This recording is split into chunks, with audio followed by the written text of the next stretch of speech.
नमस्कार. Welcome back to my YouTube channel. So जर तुम्ही ट्रेडर असाल तर तुमच्या आयुष्यामध्ये हा नक्कीच तुमचा पार्ट असतो ट्रेडिंगचा की तुम्ही लॉसेस बेअर करता. ठीक आहे, असा कोणताही ट्रेडर नाही आहे की ज्यांनी लॉसेस कधीच बेअर नाही केलेले आहेत. सो आज आपण डिस्कस करणार आहे की ट्रेडरला लॉसेस का होतात आणि आज आपण कुठलेही चार्ट डिस्कस करणार नाहीये, आज आपण कुठलेही इंडिकेटर्स डिस्कस करणार नाहीये, तर आज आपण डिस्कस करतोय हे काय रिझन्स आहेत की ज्याच्यामुळे आपल्याला लॉसेस होतात ट्रेडिंग करताना. ठीक आहे. सो बरेच जणांना असं वाटतं की मला लॉसेस होत आहेत म्हटल्यावरती माझी स्ट्रॅटेजी चुकीची आहे. सो पहिली तर ही गोष्ट आहे की आपली स्ट्रॅटेजी चुकत नसते, तर आपलं एक्झिक्युशन चुकत असतं. आपण जे काही स्ट्रॅटेजीमध्ये रूल्स लिहिलेले आहेत ते आपण तसेच्या तसे एक्झिक्यूट करतच नाही. बरोबर आहे. म्हणजे आपण कधीतरी एंट्री घेताना चुकीची घेणार, कुठे एक्झिट करताना म्हणजे कधीतरी स्टॉप लॉस घेणार नाही, किंवा टार्गेट आपण जिथे आपल्या स्ट्रॅटेजीच्या रूलनुसार आहे तशा पद्धतीने आपण टार्गेट घेतलेलं नसेल, तर ही कारणं असतात आपल्याला लॉस होण्यासाठी. आता अजून एक गोष्ट काय असू शकते, तर जेव्हा आपण एक्झिक्युशन करतो त्यावेळेला आपल्याला अनेक गोष्टींचा फिअर असू शकतो. म्हणजे एंट्री मिस आउट होण्याचा फिअर, बरोबर आहे. त्याच्यानंतर जेव्हा आपल्याला प्रॉफिट होतोय तेव्हा ते मला बुक करता येईल का नाही, हाही एक फिअर वाटत असतो. म्हणजे आपण जोपर्यंत टार्गेट येत नाही तोपर्यंत आपण थांबतच नाही, आपण आधीच प्रॉफिट बुक करून मोकळे होतो. आणि होतं काय,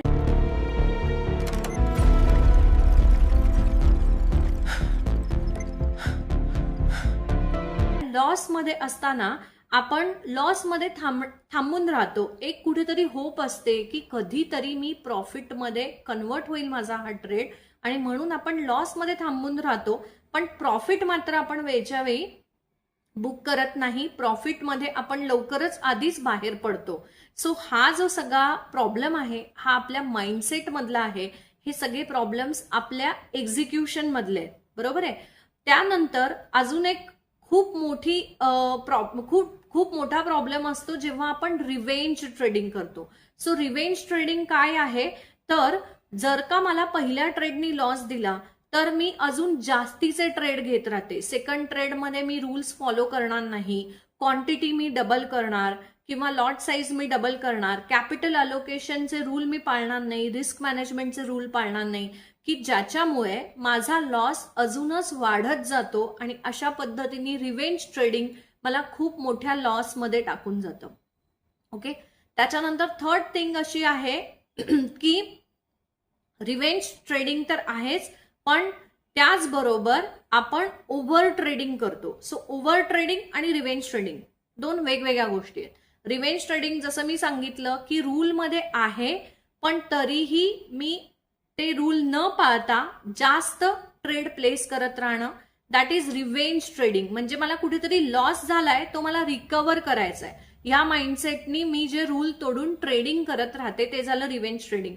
आणि ओव्हर ट्रेडिंग काय आहे, तर माझ्या स्ट्रॅटेजीच्या रूलनुसार जर मी ठरवलंय की दिवसातून मी 2च ट्रेड घेणार आहे, तर त्याच्याऐवजी मी 8-8, 9-9, 10-10 ट्रेड घेते. कधी कधी तर मी पाहिलंय की खूप सारे स्कॅल्पर्स खूप जास्त क्वांटिटीमध्ये खूप जास्त ऑर्डर्स पंच करतात. सो त्याचा रिझल्ट काय होतो, जरी आपल्याला एमटीएम पॉझिटिव्ह बघायला मिळाला तरी नेट जेव्हा आपण चेक करतो तेव्हा नेट आपण लॉस मध्ये असू शकतो. सो हा झाला ओव्हर ट्रेडिंगचा प्रॉब्लेम. सो तुम्हाला आतापर्यंत लक्षात आलं असेल की आपल्याला स्ट्रॅटेजी आपली चांगली नाही, किंवा आपण स्ट्रॅटेजीमुळे लॉसमध्ये नसतो, तर आपण एक्झिक्युशन नीट करत नाही त्या स्ट्रॅटेजीचं, त्याच्यामुळे आपण लॉसमध्ये जातो. ठीक आहे. त्याच्यानंतर काय होतं, जेव्हा आपण रूल्स सेट करतो, आपण म्हणतो की मी कन्सिस्टंटली आणि डिसिप्लिन राहून ही स्ट्रॅटेजी एक्झिक्यूट करणार आहे, तर एक दिवस हा डिसिप्लिन राहतो, दुसऱ्या दिवशी राहतो कदाचित, पण त्याच्यानंतर मी पूर्णतः रूल्स ब्रेक करून माझं ट्रेडिंग करत राहते. हे एक कारण असतं बेसिकली. तुम्ही म्हणजे तुमचे पूर्णतः जे काही प्रॉफिटेबल ट्रेड्स आहेत किंवा चांगले ट्रेड्स आहेत ते तुम्ही घेत नाही, पण ऍक्च्युली तुम्ही लॉस मेकिंग ट्रेड्स करता, कारण की तुम्ही त्या रूल्सला धरून राहत नाही. म्हणजे तिथे कुठेतरी इनकन्सिस्टन्सी बिल्ड होते ते रूल्स फॉलो करण्याच्या बाबतीत. ठीक आहे. सो या सगळ्या प्रकारामधून आपल्याला बाहेर पडायचं असेल तर नक्कीच आपल्याला रिस्क मॅनेजमेंटची हेल्प घेतली पाहिजे. आपल्याला ट्रेड लॉग लिहिण्याची सवय आपल्याला स्वतःला टाकायला हवी आणि रोजच्या रोज जसं मी म्हणते की स्वतःशी बोला की आज मी काय ट्रेड केले, कशा पद्धतीने केले, रूलला धरून केलेत की रूल तोडून केलेत.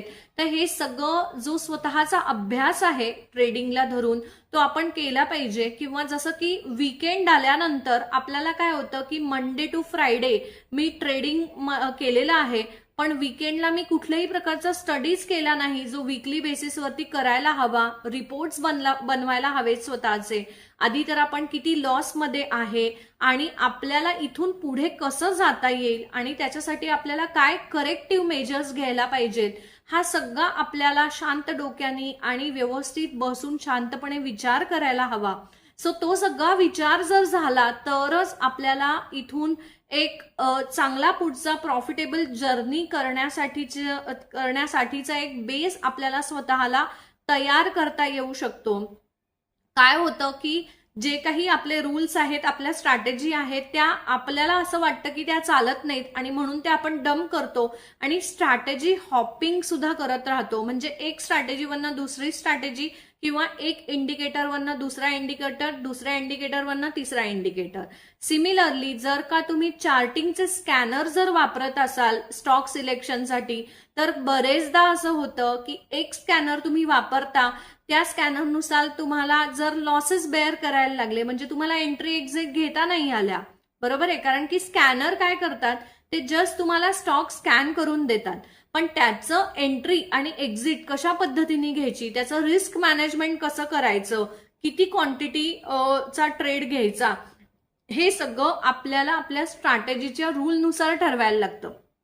आणि जर आपण हे पाळलं नाही तर तो स्कॅनरच आपल्यासाठी काम करत नाही असं आपल्याला वाटतं आणि मग आपण दुसऱ्या कुठल्या तरी स्कॅनरच्या शोधात पडतो. सो एक कुठेतरी असं वाटतं की देअर इज सम टूल किंवा some indicator, some scanner, some strategy which is holy grail की जी 100% ऑफ द टाइम चालणार आहे आपल्यासाठी, असं आपल्याला कुठेतरी वाटत राहतं. तर हे सगळं काही एक मृगजळ आहे. अशी कुठलीही स्ट्रॅटेजी, असा कुठलाही इंडिकेटर किंवा असा कुठलाही स्कॅनर नाहीये की जो 100% ऑफ द टाइम चालेल.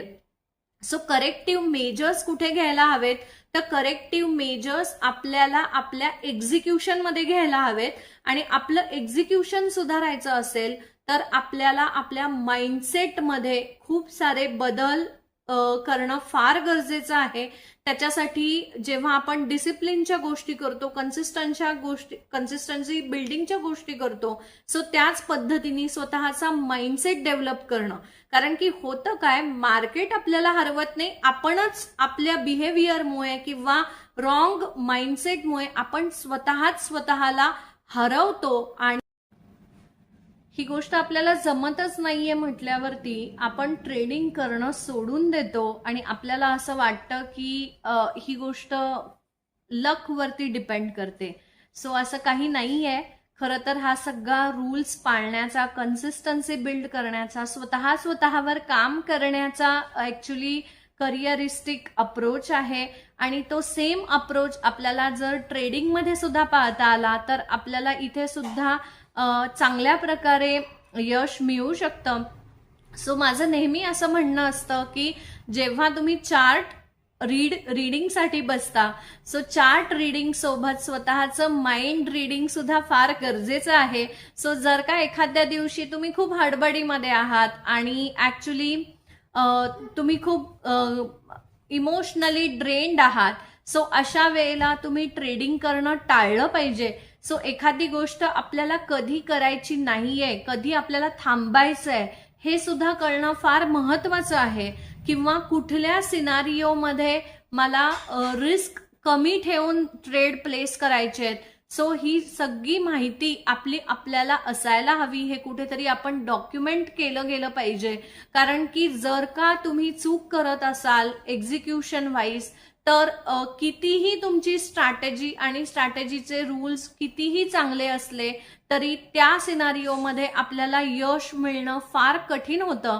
सो नेहमी लक्षात ठेवा की चार्ट रीड करताना स्वतःचं माइंड रीड करणं आणि आपलं मन आपल्याला काय सांगतंय आणि आपलं सायकोलॉजी काय आहे, कशा पद्धतीचे आपण ट्रेडर आहोत, हे आपण स्वतःला प्रश्न विचारून जाणून घेतलं पाहिजे आणि ह्या सगळ्या गोष्टी व्यवस्थित डॉक्युमेंटमध्ये ठेवल्या पाहिजेत. सो जर का तुम्हाला आजचा व्हिडिओ आवडला असेल तर व्हिडिओला लाईक करा आणि तुमचे रिअलिस्टिक प्रॉब्लेम काय आहेत ट्रेडिंग मधले हे मला कमेंट करून नक्की कळवा, सो दॅट पुढच्या व्हिडिओसाठी मला त्याची मदत घेता येईल आणि त्याच्यावरती मला नवीन व्हिडिओ आणता येईल. आणि तुम्हाला जर व्हिडिओ आवडला असेल तर लाईक जरूर करा, चॅनलला सबस्क्राईब केलं नसेल तर सबस्क्राईब करा. Thank you so much and bye.